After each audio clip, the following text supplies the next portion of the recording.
if you want to change the world, start off by making your bed. If you make your bed every morning, you will have accomplished the first task of the day.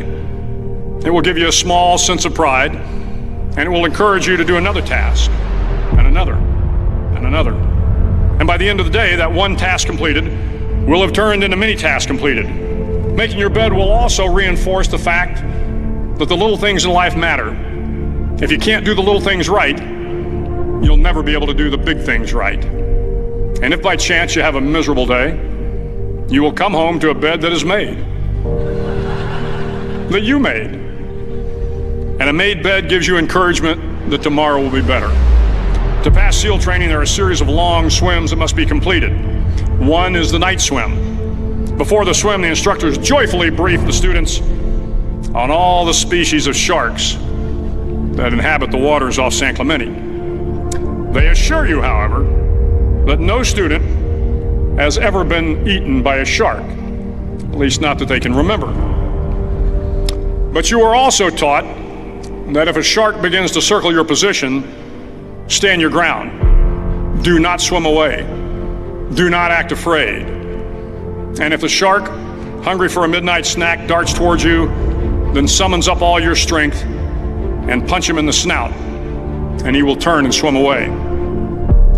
There are a lot of sharks in the world. If you hope to complete the swim, you will have to deal with them. So if you want to change the world, don't back down from the sharks. Over a few weeks of difficult training, my SEAL class, which started with 150 men, was down to just 42. There were now 6 boat crews of 7 men each. I was in the boat with the tall guys, but the best boat crew we had was made up of the little guys, the Munchkin crew, we called them. No one was over 5'5". The Munchkin boat crew had 1 American Indian, 1 African American, 1 Polish American, 1 Greek American, 1 Italian American, and 2 tough kids from the Midwest.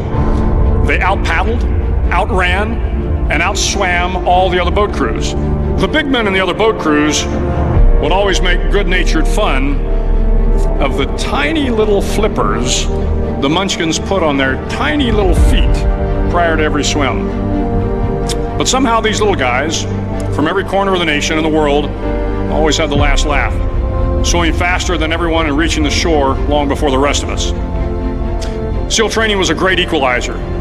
Nothing mattered but your will to succeed, not your color, not your ethnic background, not your education, not your social status. If you want to change the world, measure a person by the size of their heart, not by the size of their flippers. The 9th week of training is referred to as Hell Week. It is 6 days of no sleep, constant physical and mental harassment, and 1 special day at the Mud Flats.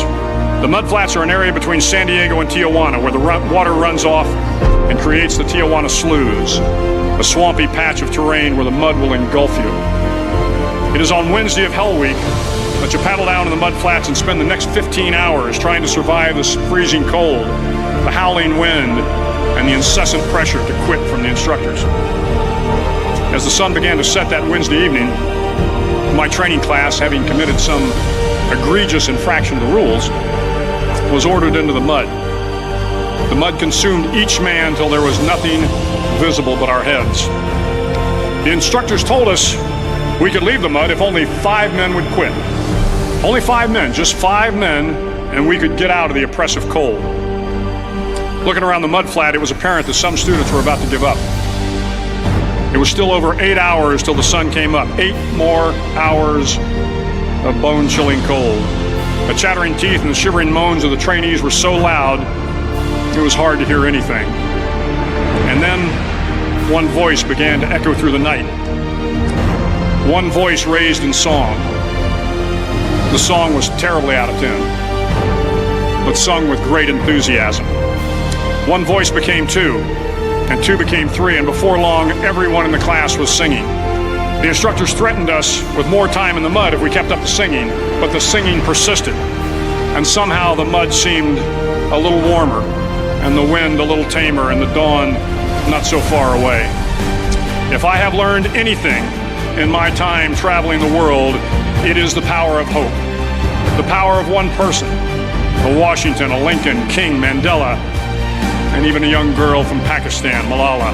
One person can change the world by giving people hope. So if you want to change the world, start each day with a task completed. Find someone to help you through life. Respect everyone. Know that life is not fair and that you will fail often. But if you take some risks, step up when the times are the toughest, face down the bullies, lift up the downtrodden, and never ever give up. If you do these things, the next generation and the generations that follow will live in a world far better than the one we have today. And what started here will indeed have changed the world for the better.